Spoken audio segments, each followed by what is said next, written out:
Hi, and welcome to the Tradebox video on integrating with EKM.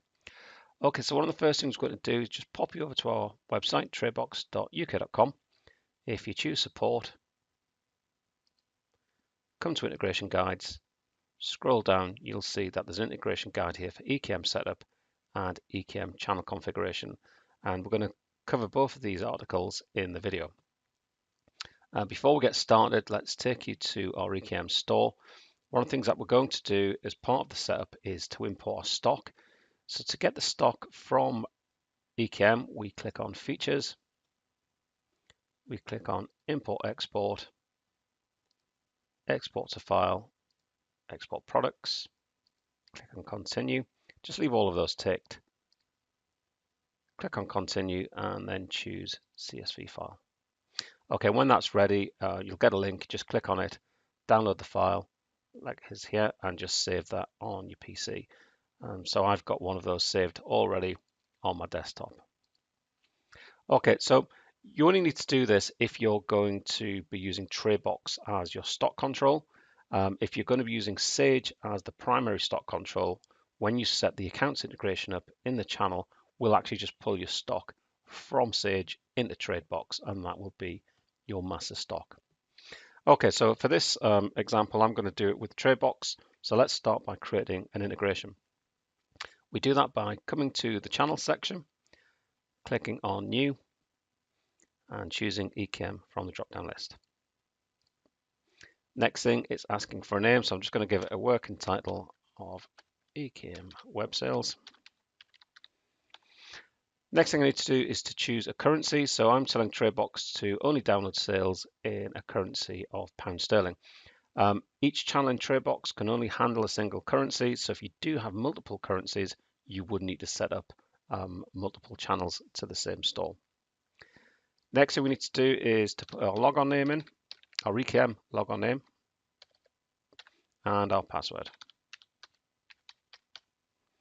Click on Next, and assuming your credentials are correct, Tradebox will then go off to EKM and pull down a list of EKM statuses, which you can see here on the left-hand side. Okay, so for those orders of these statuses I want to download, I need to match them to a corresponding Tradebox status. So I'm going to match EKM pending to paid, EKM processing to paid, dispatched to dispatched, and complete to completed. And the rest I'm just going to leave blank because I don't wish to download orders that have a status of cancelled or failed, etc. Click on Next, click on Finish,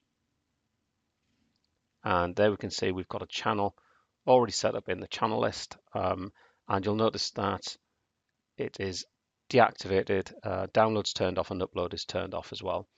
So what we'll do next is we'll go into the channel and we'll just go through some of the configuration.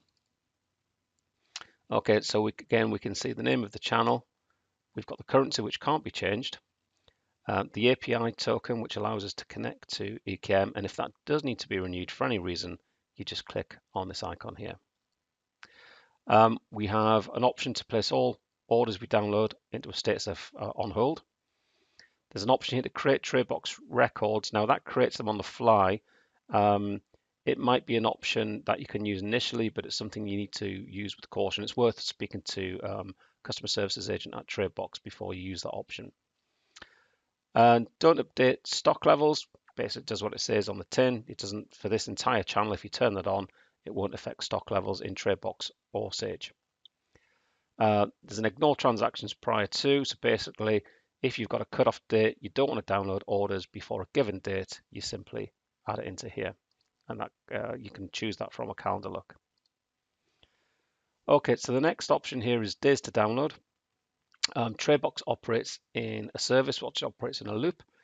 We can go back to a maximum of 60 days, but just be aware that if you were going to collect 60 days worth of data, once that's been done, you may wish to kind of reduce your cycle down to something less than 60 days. Otherwise, Tradebox will always go back 60 days every time the continuous cycle is interrogating EKM. The invoice date in this option is going to be based upon the date the order was placed, but there is an option to do it on the payment date or the dispatch date. The discount type, you can either have non-order or item discount. I'm going to choose an order discount option. And then there are a choice here for product prices on net. So we do come across some EKM stores where the price is, where it's a B2B store or net. And if that is the case, you just check this box. Okay, then we have some other options for downloads and uploads. If you want to download your orders, you can tick this box. If you wish to upload stock levels, you can tick this box. So it's entirely optional whether you want to upload stock levels. Some users may not wish to do that. Upload negative quantities as 0. Again, you would tick that box, and anything that has, if you are allowing negative stock levels, rather than try and pass a negative stock level, it'll pass it as a 0. Don't upload 0 quantities, and upload quantities for bundles. Okay, so now we've gone through those options.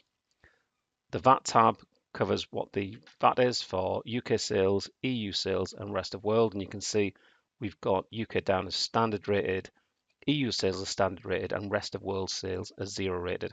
So when TradeBox is calculating VAT, it's based upon the product that you're selling, and it's based upon where the item is being shipped to. There are options here to put all EU sales as B2B. And there is an option here to use the product tax for the carriage. The orders tab will give you a list of all orders that I've downloaded from this channel. The sales tab will give you a graph of all of the sales that have come down from this channel. The statuses section shows us the statuses that we matched in the wizard. So you can see I've got pending, going to paid, and each one's got a little tick next to it. If I wanted to stop that, I would just double click on the option and untick the download box. And then also underneath here, you'll see that we've got TradeBox statuses that can go across to our accounts package. So if we do want to set up an accounts integration, the next thing to do is to go to the accounts tab, go through a separate wizard here and set up the accounts integration.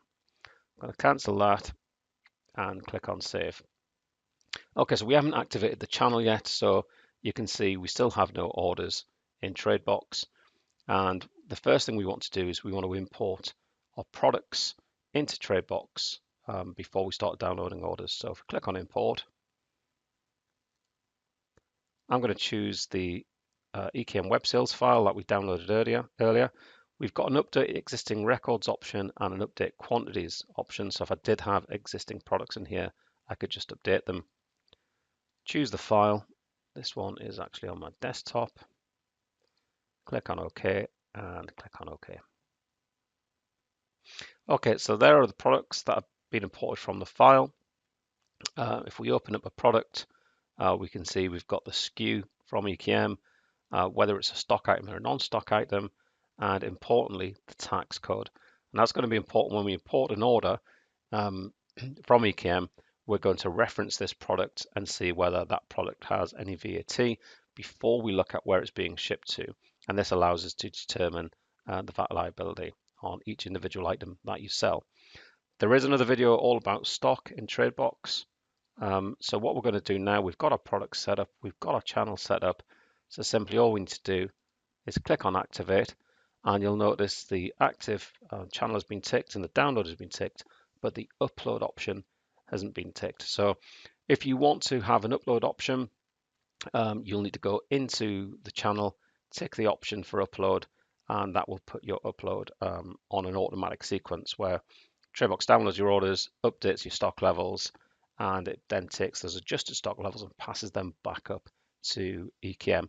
And that's a great option if you've got multiple channels and you want to coordinate your stock levels across all of your channels. Okay, if we have a quick look in the orders, we can see none of the orders have come down yet. If we look in the logs, we can see that we've started the download. So this is the loop I was discussing earlier. It's called the TradeBox service. It operates in a loop connecting to your sales channel, downloading your orders. Okay, if we go back to orders, we can see we've now got a couple of orders starting to appear. Okay, thanks very much. If you've got any questions, please get in contact. I'll be more than happy to help.